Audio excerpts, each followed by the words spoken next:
Hey, fellow Ham Geeks, welcome to HamBrief episode 40. I have some extra footage from Hollywood, HRO, and it was about me getting schooled on antenna engineering.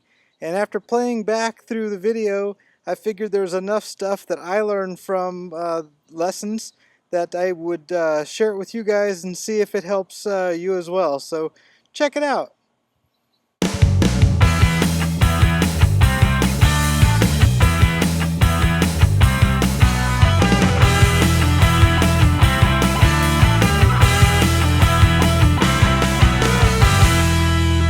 Put any antenna up there that you wanted to. That's the neat thing about it. That's what I'm thinking. It's sturdy enough where it can hold grab a junior and your what is it, junior resonate at 10, 15, 20, and well, with a tuner it should resonate at 30 meters in the field.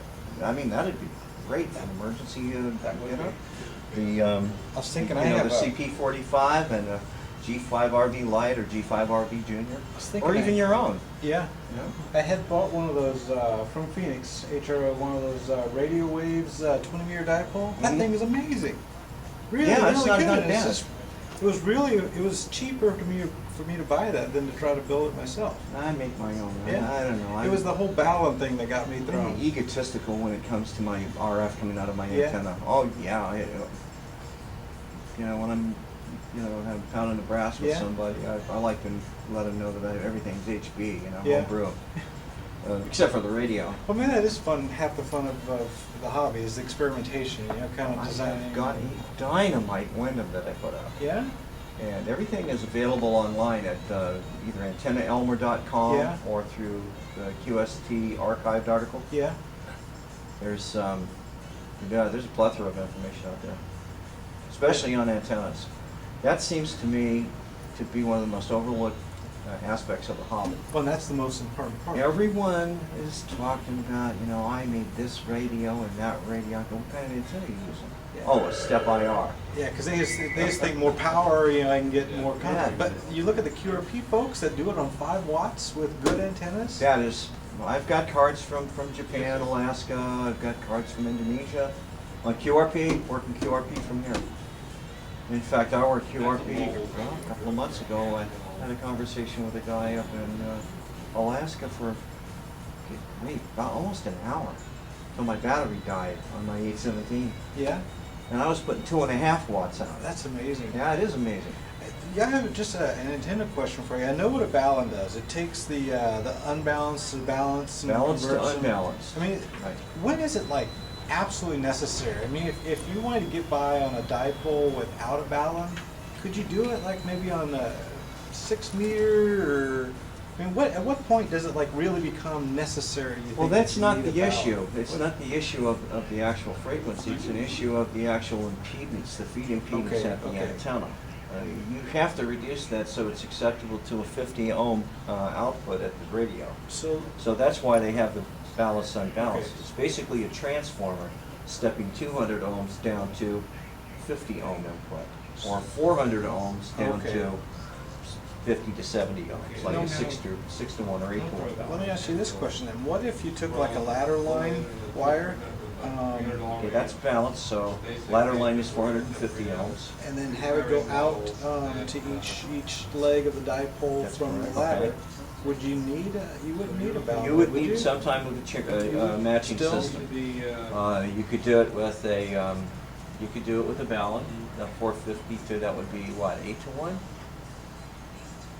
Yeah, that would be an 8 to 1 Ballon, or 8 to 1 or 10 to 1 Ballon. Okay. Right in that range.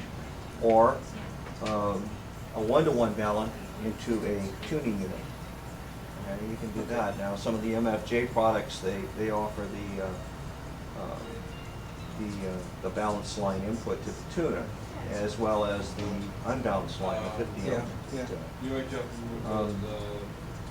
So it kind of depends on the tuner. It depends on the type of the situation that you're in, what type of antenna you're going to use. I made what's called a double extended ZEP, and that sounds wow. Oh, that was amazing. It took the signal that I could hardly here. And took it up to 25, 30 over. It was an amazing transformation. Just all homebrew. It's all, yeah, but it was just the technology of the ZEP. Yeah. And that information is available online too. You can Google double extended ZEP antenna and you get all kinds of information. They used to use them on a Zeppelin. That's why they get the name.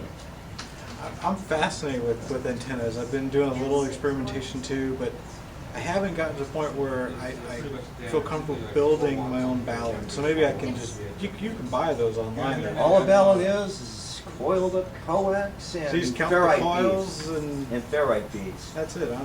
Yeah, what it does, it isolates it. There's two types of ballons. There's the current ballon and the voltage ballon. Yeah. Voltage ballon equalizes voltage. Current ballon equalizes, it keeps, the current ballon keeps the current on one side of the ballon rather than on the other. So basically it's a choke.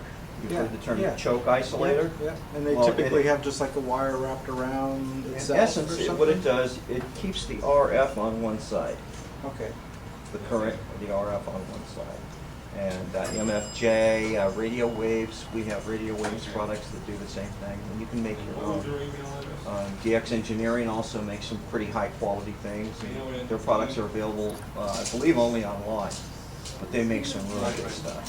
They make some really good equipment. The MFJ, they seem to have their hands in a lot.